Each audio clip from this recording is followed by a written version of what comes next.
International news. Israeli forces say Hamas tunnels have been found under Gaza's largest hospital. The IDF says this proves the militant group has built an extensive underground network throughout Gaza. But the humanitarian crisis continues to get worse, putting more pressure on Israel to ease the growing number of civilian deaths. Win has our coverage in Washington. Day 3 of Israeli troops scouring Gaza's largest hospital, which has quickly become a flashpoint in the conflict following Hamas's attack on Israel October 7th.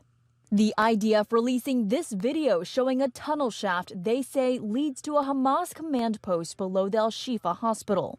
And this is where they choose to hide everything. Hamas rejecting that notion, but the White House is backing Israel's claims, citing U.S. intelligence. What we know, and based on information we have, as well as information that the Israelis have, is that this has been the practice of Hamas, to use these civilian infrastructure. In central Israel, many mourning the loss of Corporal Noah Marciano, who the IDF says was abducted by Hamas a month ago and found lifeless near Al-Shifa hospital. She was discovered just hours after Israel says they found the body of another hostage, a 65-year-old grandmother, also near there.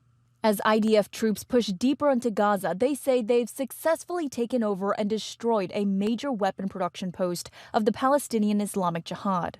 The IDF claiming those weapons were intended to attack Israeli civilians. As the humanitarian crisis grows more dire in Gaza, Israel has agreed to a U.S. request to allow 2 diesel tankers a day to enter to support water and sewer infrastructure. I think every minute and every hour, the situation becomes far, far worse for the people of Gaza. This as unsettling new satellite imagery shows thousands desperately trying to flee south along the evacuation corridor. The White House says President Biden spoke with Qatar's emir about the urgent efforts to release hostages held by Hamas, saying the 2 leaders also discussed the need for more humanitarian assistance into Gaza.